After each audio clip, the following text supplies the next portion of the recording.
Everyone, code का आगे channel में आपका स्वागत है। आज हम गिग्स फॉर गिग्स का problem of the day solve करेंगे। प्रॉब्लम का नाम है पॉसिबल वर्ड्स फ्रॉम 4 डिजिट्स। तो प्रॉब्लम समझ लेते हैं पहले।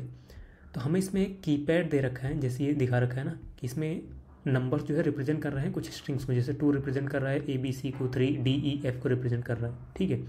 और हमें दे रखा है एक एरे भी दे रखा है, इंटीजर एरे दे रखा है जिसके अंदर कुछ डिजिट्स हैं, ठीक है। तो हमें क्या करना है, हमें रिटर्न करना है list of all the possible words. जितने भी पॉसिबल वर्ड्स हैं हमें उसको एक लिस्ट में रिटर्न करना है किसी भी ऑर्डर में, जो कि जनरेट कर सकते हैं हम बाय प्रेसिंग ये जो नंबर्स दे रखे हैं इनको प्रेस करने पे, ठीक है। मतलब एरे में हमें कुछ नंबर्स दे रखा है, हम जो है उसी नंबर्स को उसी ऑर्डर में हम प्रेस कर रहे हैं, ठीक है। उसको प्रेस करने से कौन कौन से वर्ड्स, पॉसिबल वर्ड्स कौन कौन से जनरेट हो सकते हैं, हमें उसी का एक लिस्ट रिटर्न करना है, ठीक है। एक एग्जांपल देखते हैं, इससे पूरा क्लियर हो जाएगा, ठीक है। देखो मैंने यहाँ पे मार्क कर दिया है, जैसे 2 रिप्रेजेंट कर रहा है ABC को, 3 रिप्रेजेंट कर रहा है DEF, सिमिलरली ये सब भी रिप्रेजेंट कर रहे हैं, ठीक है, Z तक। और हमें एग्जांपल में दे रखा है एरे 2 और 3, ये 2 नंबर हैं। इन दोनों नंबर को हमें प्रेस करना है और कौन कौन से डिजिट्स, कौन कौन से वर्ड्स जनरेट होंगे वो रिटर्न करना है। देखो 2 ये कर रहा है ABC को, 3 कर रहा है DEF को। तो हम लिस्ट कौन कौन से इसमें हो सकता है, देखो सबसे पहले मान लो मैंने 2 का A प्रेस किया, ठीक है, A प्रेस किया, ठीक है। अब मैं 3 पे आया, एक कैरेक्टर फर्स्ट से लेना है, उसके बाद नेक्स्ट वर्ड पे पहुंच जाना है, ठीक है। हमने एक कैरेक्टर लिया, एक A लिया, अब नेक्स्ट वर्ड पे आ जाते हैं। यहाँ पे पहला कैरेक्टर क्या है, D है, ठीक है। बेसिकली हमें सारे कॉम्बिनेशंस हमें रिटर्न करने हैं, ठीक है। मैंने A लिया, A के साथ कौन कौन कॉम्बिनेशन हो सकता है, A और D। सिमिलरली A के साथ क्या हो सकता है, A और E, और क्या हो सकता है A और F, ठीक है। ये होगी, सॉरी F, ये हो गया। देखो इसका हम सब प्रोसेस कर लिए, सारे कैरेक्टर्स हो गए बारी बारी। अब ये बैक ट्रैक होकर जाएगा, मतलब बैक वापस जाएगा 2 के पास, यहाँ पे आएगा, बोलेगा B के साथ भी कितने कॉम्बिनेशन हैं, B के साथ D होगा, E होगा, F होगा। तो B के साथ D, B के साथ E, B के साथ F, ठीक है। फिर ये वापस जाएगा इसके पास, फिर C के पास ये 3 कॉम्बिनेशन फिर से आएंगे, C D, C E, फिर C F। तो हमारे पास यही इतने ही कॉम्बिनेशन बन सकते हैं, मतलब टोटल कितने हैं, 9 कॉम्बिनेशन बन सकते हैं, ठीक है, 3 × 3। तो अगर मान लो यहाँ पे 4 भी होता, ठीक है, हमें एरे में यहाँ 4 भी दिया होता, तो अब 4 क्या रिप्रेजेंट करेगा, 4 किसको रिप्रेजेंट कर रहा है, 4 है G H और I, ठीक है। तो अब हमारा क्या लिस्ट होगा वो देखते हैं। देखो सबसे पहले हम पहला एक कैरेक्टर लेंगे फर्स्ट वाले से, एक कैरेक्टर लिया हमने यहाँ पे, सॉरी एक कैरेक्टर हमने लिया यहाँ पे, ठीक है। अब एक कैरेक्टर लेने के बाद नेक्स्ट वर्ड पे पहुँच जाएंगे। हम नेक्स्ट वर्ड पे आए, यहाँ पे पहला कैरेक्टर, यहाँ पे एक कैरेक्टर लेंगे, ठीक है। ये वाला कैरेक्टर ले लेते हैं, पहला ही कैरेक्टर, ठीक है। D हो गया हमारा करेंट, हमारा इसको मैं यहाँ लिखता हूँ, हमारा करेंट स्ट्रिंग मान लेते हैं, मान लो यहाँ कहीं लिखता हूँ A और D, ठीक है। करंट स्ट्रिंग क्या है, A और D है। अब हम इसके पास आएंगे, 4 के पास, इसके पास पहला कैरेक्टर कौन सा है, एक कैरेक्टर लेंगे, कौन सा है, G है, ठीक है। अब उसके बाद और कुछ कैरेक्टर नहीं बचा हुआ, ठीक है। तो मतलब हो ये हमारा एक केस बन गया, इसको हम अपने लिस्ट में ऐड कर देंगे, रिजल्ट लिस्ट में, ठीक है। ये हमने यहाँ पे लिया था पहला वाला, ठीक है। अब इसके बाद और भी चीज़ें हैं, इसके साथ A और D के साथ मैं और भी चीज़ें ऐड कर सकता हूँ, H ऐड कर सकता हूँ। जैसे देखो A D और H, ठीक है। A था यहाँ पे, D था यहाँ पे, H हो गया इसका।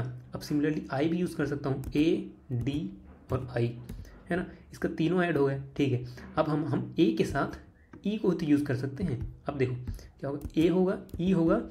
अब फिर स्टार्टिंग से करेंगे 4 का, स्टार्टिंग से G को लेंगे, A E और G, फिर क्या हो जाएगा A E H, A E I हो गया। इसका सब प्रोसेस हो गया फिर से। अब हम इसके पास आएंगे, D भी हमने कर लिया था, E कर लिया था, अब F बचा है, A F G, A F H, A F I, ठीक है, ये हो गया। अब देखो अब हमने A के साथ सब कुछ कर लिया, अब B की बारी आएगी, अब B के साथ सब कुछ करेंगे, जैसे जैसे यहाँ पे किए थे सब कुछ भाई, B D G, B D H, B D I, फिर B E H, सिमिलरली ऐसे ही सब कुछ होगा, ठीक है।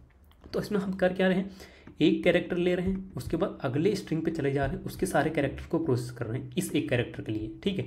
यहाँ से एक कैरेक्टर लेके उसके अगले स्ट्रिंग पे जा रहे हैं, उसके सारे कैरेक्टर्स को प्रोसेस कर रहे हैं, ठीक है, फिर बैक ट्रैक करके आ रहे हैं यहाँ पे। तो इसमें यही हम हो गया कि इसमें हम एग्जांपल से देख रहे हैं कि रिकर्सिवली हमें सारे पॉसिबल कॉम्बिनेशन जितने भी हैं उसको एक्सप्लोर करना है, उसके बाद बैक ट्रैक होके वापस उसी पे आना है, ताकि जो कैरेक्टर बाकी जो कैरेक्टर्स बच गए हैं उनको भी एक्सप्लोर कर सकें, ठीक है। तो चलो इसी चीज़ को कोड करते हैं।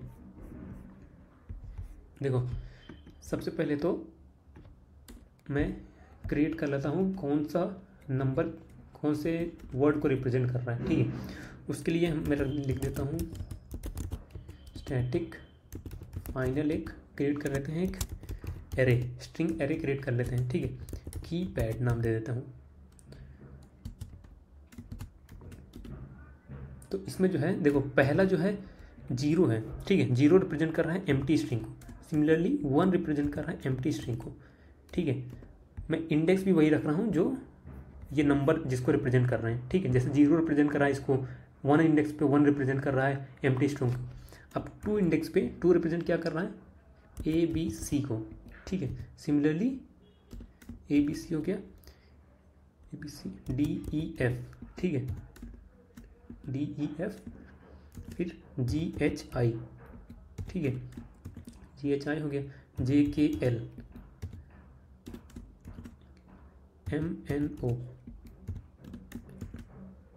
PQRS TUV, ठीक है, WXYNZ, ठीक है। ये हो गया हमारे कीपैड। अब क्या करना है, अब मैं क्रिएट कर लेता हूँ अपना रिजल्ट एरे लिस्ट, जो कि मैं रिप्रेजेंट करूँगा, जो रिटर्न करूँगा, ठीक है। एरे लिस्ट होगा स्ट्रिंग का, मैं रिजल्ट नाम दे देता हूँ इसको, न्यू एरे लिस्ट, ठीक है। सबसे पहले तो अगर मान लो एरे हमारा नल है या फिर एरे के अंदर कोई डिजिट है ही नहीं, array dot length equal to 0 है, तो उस केस में तो हम एम्प्टी रिजल्ट रिटर्न कर देंगे, एम्प्टी रिजल्ट, ठीक है। नहीं तो अपना एक बैक ट्रैक मेथड क्रिएट करेंगे। बैक ट्रैक इसको क्या क्या पास करेंगे, अपना एरे पास करना पड़ेगा। और स्टार्ट कहाँ से होगा, 0th इंडेक्स पे जो वर्ड जो डिजिट दिया है, 0th इंडेक्स पे यहाँ पे जो डिजिट दिया है वहीं से स्टार्ट करना है, क्योंकि उसी ऑर्डर में करना है। जैसे यहाँ पे 2 दिया था तो 2 से ही स्टार्ट करना है, 3 से स्टार्ट नहीं कर सकते, ठीक है, उसी ऑर्डर में करना है। तो 0 हम इसको पास कर दिए, ठीक है।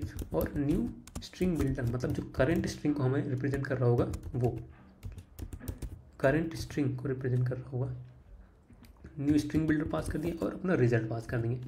और एट दी एंड हमें अपना रिजल्ट ही रिटर्न करना है, ठीक है। तो चलो अब इसको क्रिएट करते हैं, इस बैक ट्रैक मेथड को, वॉइड, ठीक है। ये एरे हो गया, इंडेक्स हो गया, इंडेक्स दे देता हूँ, और स्ट्रिंग बिल्डर करंट, ठीक है। और एरे लिस्ट ऑफ स्ट्रिंग जो है हमारा, एरे लिस्ट ऑफ स्ट्रिंग, ये हमारा रिजल्ट है, ठीक है।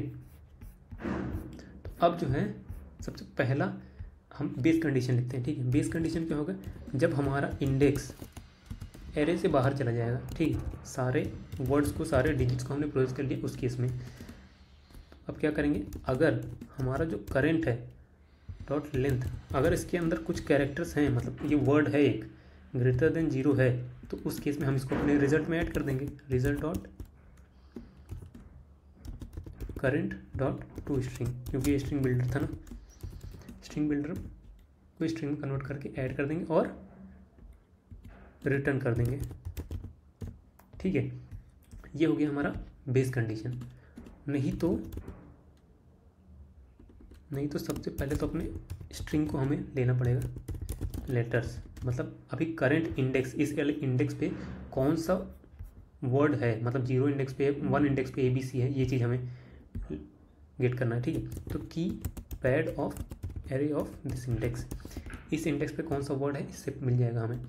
अब क्या करना है, क्योंकि देखो यहाँ 0 और 1 दोनों ही एम्प्टी है, तो इसको इग्नोर करेंगे। अगर 0 1 होता है तो हम क्या करेंगे, letters is equal to null, या फिर letters dot length equal to 0 है, तो उस केस में हम इसको क्या करेंगे, अगर 0 है तो हम इसको इग्नोर करेंगे और अपने इस बैक ट्रैक को डायरेक्टली कॉल कर देंगे नेक्स्ट इंडेक्स के लिए बिना कुछ ऐड किए। ठीक है, करंट जो हमारा स्ट्रिंग बिल्डर है उसमें बिना कुछ ऐड किए नेक्स्ट वाला ऐड कर देंगे, नेक्स्ट इंडेक्स पास कर देंगे, ये हो गया, और रिजल्ट। ठीक है, और एट द एंड रिटर्न कर देंगे। ये था जिस केस में कि लेटर जो है ये एम्प्टी स्ट्रिंग हो।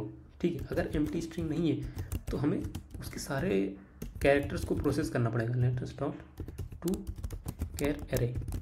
ठीक है, उसके सारे कैरेक्टर को प्रोसेस करना पड़ेगा। कैसे प्रोसेस करेंगे, करंट में हम उसको अपेंड कर देंगे। सबसे पहले तो हमारा जो करंट कैरेक्टर है उसको अपेंड करना पड़ेगा। हमने इसको अपेंड किया, अब अपना बैक ट्रैक जो मेथड है इसको दोबारा कॉल करना पड़ेगा। कैसे कॉल करना पड़ेगा, इसको तो हमने प्रोसेस कर लिया, इसके नेक्स्ट इंडेक्स के लिए इसको कॉल करना पड़ेगा, करंट देना पड़ेगा और रिजल्ट पास करना पड़ेगा। और जब बैक ट्रैक होके आएगा तो हमारा जो करंट है करंट में से इसको रिमूव भी तो करना पड़ेगा, delete char at current dot length -1, मतलब लास्ट में हमने जो ऐड किया था उसको डिलीट करेंगे। ठीक है, तो ये है हमारा बैक ट्रैक का मेथड। एक बार रन करके देखते हैं।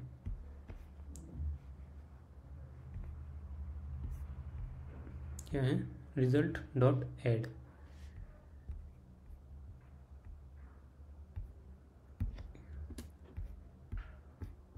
आई थिंक CUR होगा, और इफ लेटर्स,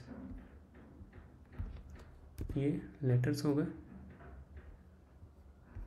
और CUR डॉट अपेंड कहीं पे ये। ठीक है, सबमिट करते हैं।